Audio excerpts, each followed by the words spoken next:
Hello everyone, welcome to Storytime. Today's story is Norah's Rhyming Novella Part 3. And as you recall in Part 1 or Part 2, Norah and Oliver had a bet on what they thought their parents wanted the baby to be. And it turned out that there was not sufficient enough information. So today we're going to find out a little bit more what happens after that.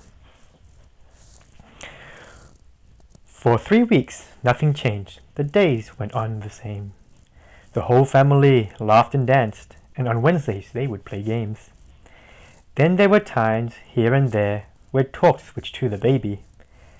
But when Dad was openly questioned, he always answered quite vaguely. He would say he didn't really mind on what fate had in their cards. So Oliver and Norah would shrug their shoulders and didn't try to press him too hard. It wasn't until one day doing their homework that something interesting occurred. Mum came home and pulled Dad aside, which left the kids curiously stirred. The parents went to their rooms, Norah assumed to discuss something important. But when they passed, they said no big deal, which had caused doubt to quickly supplant. The twins looked quizzically at each other. "Do you think we should go and follow?" Norah said to Oliver, her voice volume set down to low. "I don't know if we should." He looked around and replied in a whisper. He reached for his drink, grabbed the straw, and gave his lemonade a little stir. They both sat there, twiddling their thumbs, in a seemingly comfortable silence. But Norah felt restless. She had something to say, especially before her mind began to wire riot.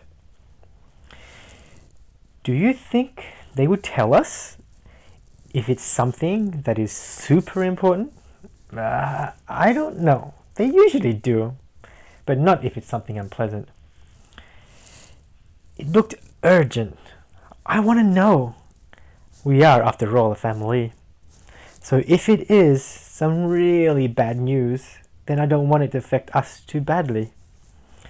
Oliver looked as though deep in thought before suddenly getting to his feet. "I understand, and I think you're right. So hurry up and get off your seat. And follow me. We'll go to their room, press our ears in to listen to what they say. And fingers crossed, it's not something bad, and then go on our merry way." They tiptoed out the kitchen quietly and went directly to their parents' room. Norah wondered what they would hear. She secretly hoped it wasn't news of gloom. And just like a few weeks before, against the door they pressed their ear. They closed their eyes and listened in to what their parents were saying in there. "A boy," was the first thing that they heard from the room that housed Mum and Dad. "Are you sure? How do you know?" Dad asked Mum. His voice made him sound a little glad. "It feels like before. I know that feeling." "I see. Well, it's quite awesome. But do you think we're ready for this?" He apologized for sounding so glum. "You know that we are both doing well. Our lives are in a great position to have more kids, so let's rejoice about these little additions." When the sounds of kissing erupted, the twins withdrew from the door. "The baby's a boy," Norah thought. Her feelings seemed so unsure. She looked around to where Oliver stood. He seemed to be in obvious bliss. She stood up and walked away, giving him a little hiss. Oliver got up, turned around, and after Norah, he started to follow. Come on, sis," he called after her. "Please don't act so low. This is great news. It's not what you want, but it'll help with our little group. We should be happy. There is an extra person to add to our little cohort." Norah really didn't know why she was so disappointed. She thought back on the notes that Oliver had just pointed. Yes, it's good, and I know it is." At length she thought about it. "But I wanted something different. Is that why I'm like this?" She really couldn't pinpoint exactly why the news was so bad. But try as she might, all she could feel was that she was a little bit sad. A new brother, it's still great, but I guess a sister would have been better. Maybe that's why I probably am so truly and utterly bitter. She could feel from her eyes tears beginning to form. She ignored that it was dinner time and ran back up to her room. She slammed the door and locked it shut. She didn't want to be bothered. Ah, stupid, stupid, stupid, over and over she muttered. I can't believe what I heard. Why? I know I would feel a lot better if I knew this baby wasn't a guy. She slid down her door, sat on the floor, and started to break down crying. A knock broke through her bedroom door. I'm fine, leave me alone, she started lying. No, it's Dad. Are you okay? He said with the utmost concern. Leave me alone, she said once again. She was really being stubborn. She heard Dad laugh. Can you tell me? What are you thinking? She heard Dad slide down something. He was probably outside her door sitting. Norah took a deep breath to slow down her tearful sobs. Nothing at all, she replied, and she walked over to the doorknob. If it's nothing, why is it then that you are in your room crying? You know I can sense your actions, so it's no use continuing lying. Ah, Dad and his senses. So annoying. Why did he have to be so acute? He always knew what things were, so Norah guessed it was of no use to deny what he was saying, especially if he already knew. Her selfish thoughts and her feelings, what was she going to do? She unlocked the door and swung it open to see Dad just sitting there. He's facing the door. His face met hers, his eyes full with the utmost care. She sat down opposite him in a firelog pose, crossing her legs. She looked at him in the eyes and recounted the story of what they heard Mum said. We went to the door, pressed in our ears, and to your conversation we listened in, and we heard what you and Mum said about our new baby kin. Oh, Dad said. What did you hear? His voice filled with such kindness. That the baby will be a boy. She looked away as she began to confess. Dad let out a small chuckle. He was very amused.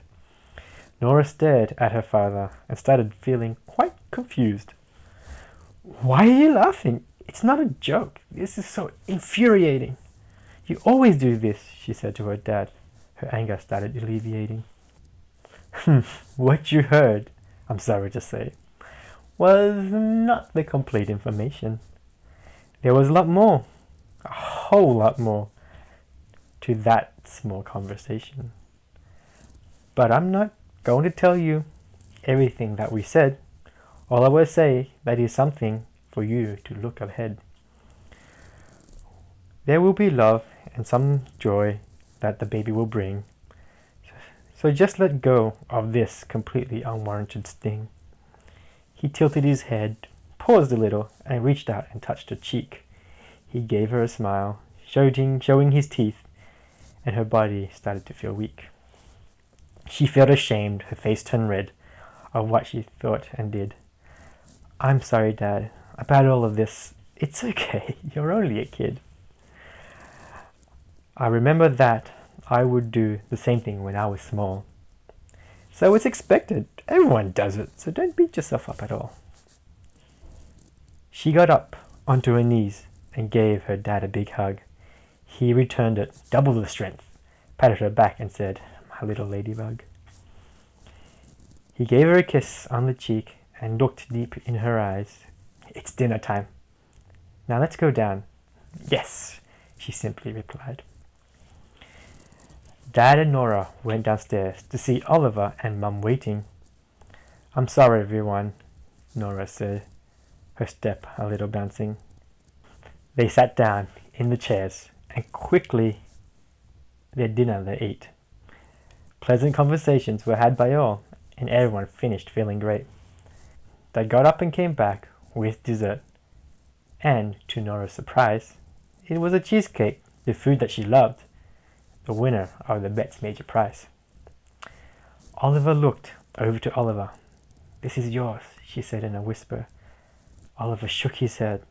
"I can't take it. Mom told me," was how he answered. "It's not for the bet. It really is, for previously how I behaved." "I would have done the same thing too." Oliver gave his hand a small wave. He smiled at her and secretly held her hand under the table, gave it a squeeze, gave her a smile, the small gesture making her grateful. And that concludes part 3 of Norah's rhyming novella. Join me for part 4, where we see what happened on Oliver's end of the tale. But until then, I love you, and I'll see you again soon. Goodbye.